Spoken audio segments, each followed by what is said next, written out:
Why is William Samoei Ruto so attractive to young politicians in this country?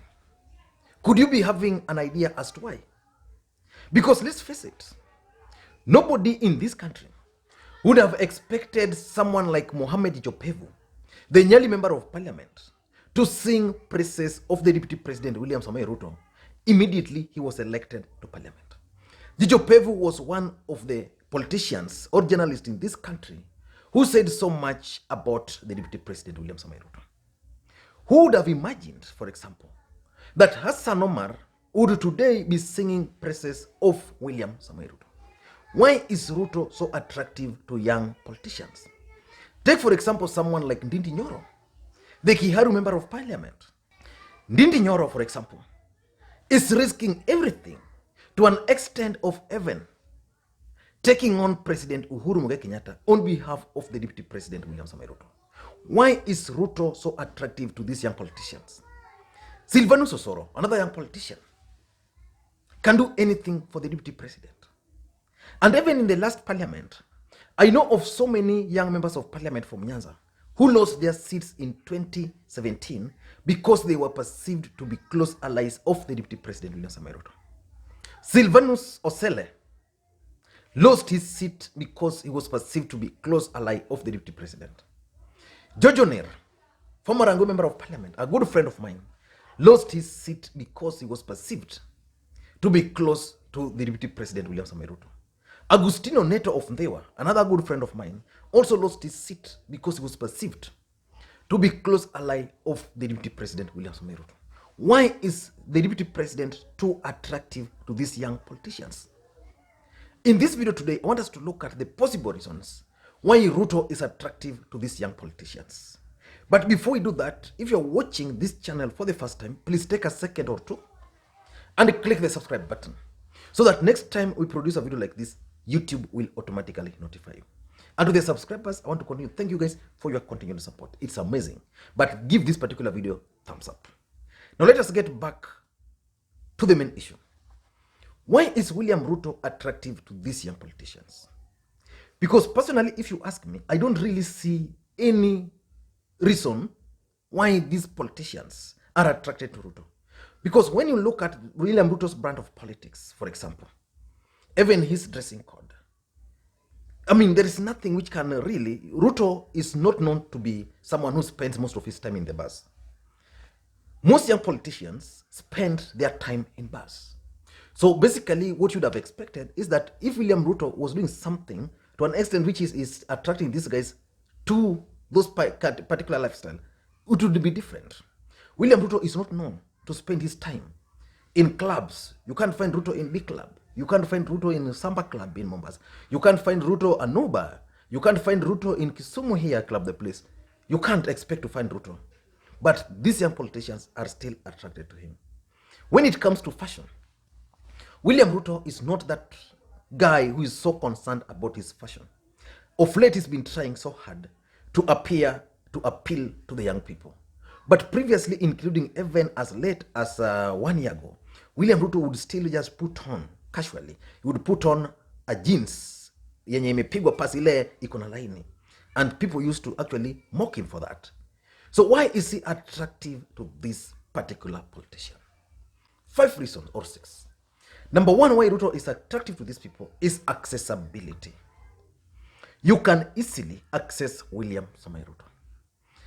If you're a member of parliament and you want to access William Samoei Ruto, it's easier to access William Ruto than to access President Uhuru Kenyatta and than to access even Raila Odinga. In fact, there's a story within the political corridors here, that it's so difficult to even meet some handlers of Raila Odinga than to meet William Samoei Ruto. So there's so many members of parliament, I know.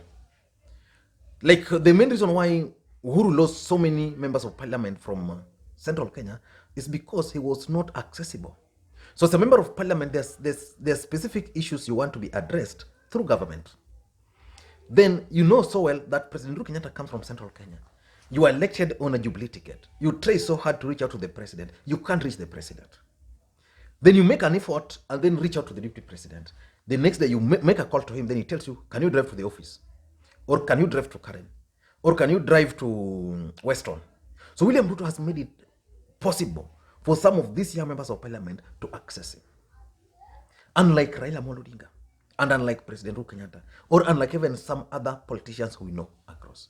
And because of accessibility, if you can be able to access someone, then it's possible that you'll be attracted and attached to him. You know, normally we have formed opinion about others. So someone like, for example, Jichopevu, probably there's something he wanted. He couldn't reach Raila, he couldn't reach Uhuru, so he reached Ruto. Ruto sorted out that thing. And because Ruto sorted out that thing, he really doesn't see any reason why he should continue opposing this particular guy. So that's the first reason. Number two is the money factor. Let's face it. Most of these politicians who are supporting William Samoei Ruto started supporting him immediately after the last election. Why do you think they started supporting him immediately after the last election? It's about money factor. Campaigns are normally very expensive. Some of these members of parliament, the moment they complete elections, by the time they are elected, even before they earn their first salary, these guys are already broke. So William Ruto understands, because he's been in politics, he understands that most of these young members of parliament are broke. So the right time to reach them is immediately after they were elected. Why do you think Jichopevu is supporting Ruto? Jichopevu is supporting Ruto because of money factor. Not necessarily that amepewa pesa, no. During the last campaign, Jichopevu won the ODM nomination. Jichopevu was denied the ticket. Then he contested as an independent candidate. Of course, he won. Then after winning, his opponent never rested. They took him through a petition. This guy didn't have money. This is something he once told me. This guy didn't have money for the petition. So a lawyer of his volunteered to support him. But William Ruto realized that this guy probably doesn't have money. Yeah? So he reached out to him. And that's how Jichopevu started working with the Deputy President William Samoei Ruto up to now. Because he felt that ODM party ought to have prevailed on Joho's brother, a man he defeated, not to petition. But now he is without money, and you know the kind of money Joho family has, and then a petition. So most of these guys are in William Ruto's side because of money. And there's a guy, a friend of mine, who once told me how Aisha Jumwa narrated to him why she defected to William Samoei Ruto's camp. This guy was telling me that Aisha Jumwa told him that every Friday they would go and they would be given 300,000 for weekend. You know, as a member of parliament, you earn, let's say, 1 million. That 1 million, you have to fix your life with it. You have to deal with the constituents. So most of these members of parliament are actually broke. So every weekend you get 300,000 from Ruto to go to the ground. So you make sure you go every Friday, unapata your pesa, unaenda ground, then you make sure you mention his name. So they used to do that. And then also, when he was still very powerful, he would use his influence to award some of these members of parliament tenders. So as a member of parliament, you have road A, you have road B, you have road C in your constituency. So you go through the departments, government departments, you meet roadblocks. Then you go to Ruto, then Ruto tells you, can you identify 3 roads? Then you identify 3 roads. Then he places a phone call straight to the relevant guys in various ministries. And those roads will be allocated. Then you'll be told, tafuta contractor. So it means 2 roads will be constructed in your constituency. The contractor is your guy. So which means basically, if the contractor is your guy, then definitely you can get some kickbacks. And this is why most of these young guys are attracted to the Deputy President William Ruto. Number 3, William Ruto has also made it his personal initiative to reach out to some of these members of parliament. If William Ruto wants to go to a place, the first thing he would do is to reach out to members of parliament, even if those members of parliament are not his members of parliament. And this is how he has managed to win the hearts of some of these guys. Someone like Jichopevu, for example, William Ruto reached out to him. I'm sure even Osoro, William Ruto reached out to Osoro. There's a story I'm told about Osoro, and I'm not going to say it here, but William Ruto also reached out to him and managed to sort out some of the issues around him. So William Ruto basically is reaching out, unlike President Uhuru Kenyatta, who is surrounded by a cartel, unlike Raila Odinga, who is surrounded by cartels who are making it even very difficult to members. You know, once you are a member of parliament, it means you should be able to access your party leader. That's the fact. But if you can't meet your party leader, what else? If Raila Odinga, for example, wants to go to a place, then as a member of parliament, you should be able to be informed so that you can accompany him. Not that he goes to a place, then unashtukia tu, Raila amekuwa tu around the neighborhood here, I was not even informed. So William Ruto is taking personal initiative to reach out to some of these members of parliament. And that's why most of these members of parliament are now attracted to him. Forget about all the guys. All the guys, they have their own money. They have their own strategies. They have their own ways of reaching out. Like someone like say Amos Wako. If Amos Wako wants to reach out to Raila Odinga, he can easily do that. Someone like James Orengo, if Orengo wants to reach out to President Uhuru Kenyatta, I think he can easily do that because he knows so many avenues of reaching out. But if now compares James Orengo to a first-time member of parliament who has just been elected, doesn't even know this controller of status, doesn't even know the communication director of William Samoei Ruto, or even the people calling the shots around Raila Odinga. So Ruto is reaching out. Number 4 is his ability to mobilize. Because William Ruto is able to mobilize, he's so attractive to most of these people. Let's take for example the case of Western Kenya. Whenever the deputy president is going to Western Kenya, he's able to mobilize huge crowds. Politicians love crowds. So it means if for example Didmas Baraza, no, let me not use Didmas Baraza because he's into a Jubilee. Let's say this ANC guy, the late Moro, Justus Boronga, who died.